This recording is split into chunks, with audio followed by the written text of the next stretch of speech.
নমস্কার বন্ধুরা, রুম্পার হেসেলে আপনাদের সবাইকে স্বাগত। আজ আমি আপনাদের সঙ্গে শেয়ার করব রসবড়ার রেসিপি।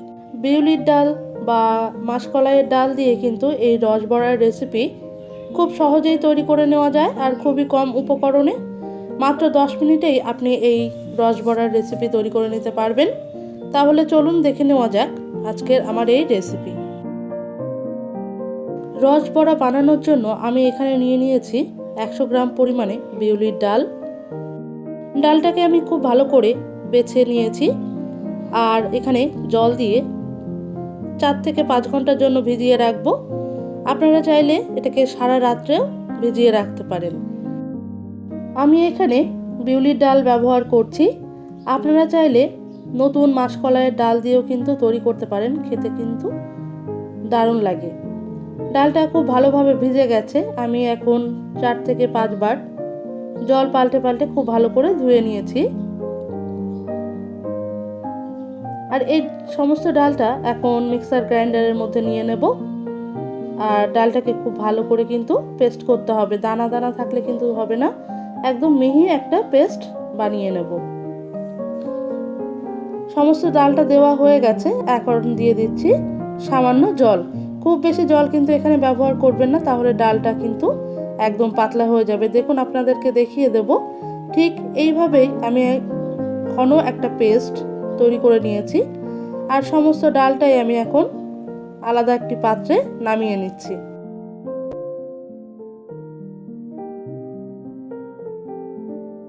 বিউলি ডালের রস বানানোর জন্য আমি এখানে একটি পাত্রে জল নিয়ে নিয়েছি আর দিয়ে দিচ্ছি খেজুরের গুড় বা পাটালি।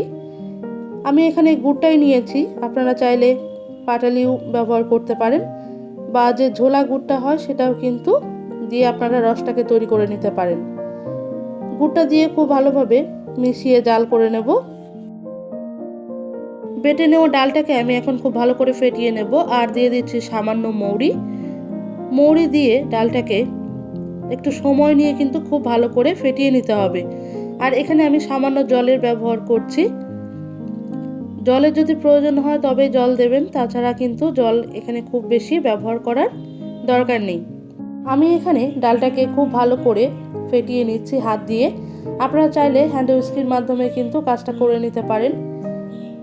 ডালটা আমার এখানে ফেটানো হয়ে গেছে, এখন আপনাদেরকে দেখিয়ে দেবো। সামান্য ডাল একটি পাত্রে জলের মধ্যে ফেলে দেখবেন ডালটা ভেসে থাকলেই বুঝতে পারবেন যে ডালটা ফেটানো হয়ে গেছে। এখন আমি বড়াগুলোকে ভেজে নেব। তার আগে রসটা কিন্তু আমার রেডি হয়ে গেছে, এখন রসটাকে নামিয়ে রাখবো।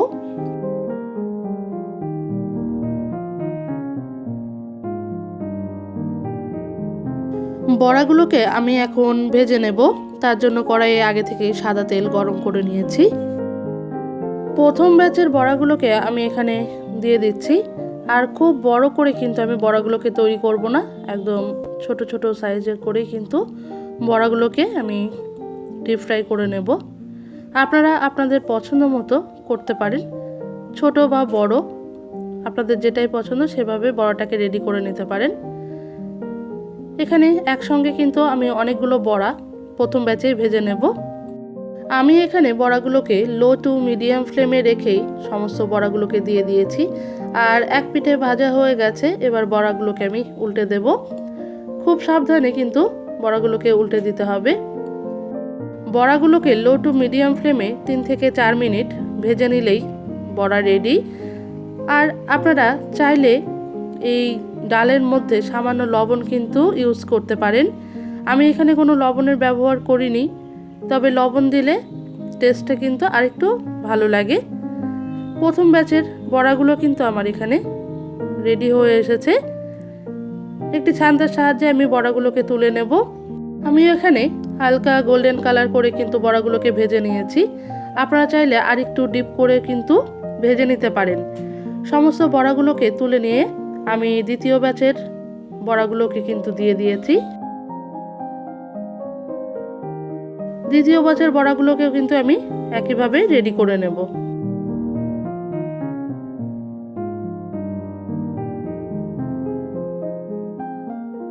আমি আগেই তৈরি করে রেখেছিলাম, ঠান্ডা হয়ে গেছিলো বলে সামান্য গরম করে নিলাম।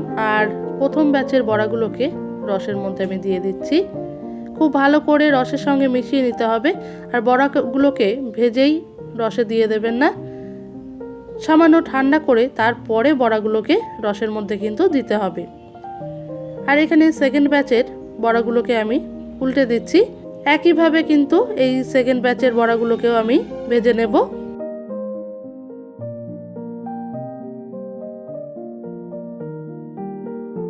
3 থেকে 4 মিনিট করে এক এক ব্যাচের বড়াগুলোকে ভাজতে আমার সময় লাগছে। আপনাদের একটু কম বা বেশি সময় লাগতে পারে। সেকেন্ড ব্যাচের বড়াগুলোকে কিন্তু আমার ভেজে নেওয়া হয়ে গেছে, এখন তুলে নিচ্ছি। সমস্ত বড়াগুলোকে তুলে নিয়ে আমি একটি আলাদা পাত্রে রেখে দেব। 2 থেকে 3 মিনিট পর্যন্ত বড়াগুলোকে আমি ঠান্ডা করে নেব, তারপরে বড়াগুলোকে রসের মধ্যে দেব। থার্ড ব্যাচের বড়াগুলোকে আমি এখন দিয়ে দিচ্ছি। একইভাবে বড়াগুলোকে আমি রেডি করে নেব। বড়াগুলোকে ভেজে তুলে নেওয়ার পরেই কিন্তু একেবারে রসের মধ্যে দিয়ে দেবেন না, একটি আলাদা পাত্রে রেখে দেবেন। 2 থেকে 3 মিনিট পর্যন্ত ঠান্ডা হয়ে গেলে তারপরে কিন্তু রসের মধ্যে দিতে হবে। গরম অবস্থাতেই রসের মধ্যে দিলে কিন্তু বড়াগুলো ঠিকঠাকভাবে রস ঢুকবে না বড়ার মধ্যে। আর রসে ভিজিয়ে রাখা বড়াগুলোকে আমি তুলে নিয়েছি। দ্বিতীয় ব্যাচের বড়াগুলোকেও একইভাবে রসের মধ্যে আমি ভিজিয়ে রাখছি। খুব ভালো করে রসে ভিজে গেলে বড়াগুলোকে আমি তুলে নেব। এক এক ব্যাচের বড়াগুলোকে আমি 3 থেকে 4 মিনিট মতো রসে ভিজিয়ে রেখেছিলাম, তারপরে কিন্তু রস থেকে তুলে নিয়েছি। প্রত্যেকটা ব্যাচের রস বড়াগুলোকে আমি আলাদা আলাদাভাবে রসে ভিজিয়ে নিয়েছিলাম। থার্ড ব্যাচে ভেজে নেওয়া বড়াগুলোকে রসের মধ্যে দিয়ে দিলাম।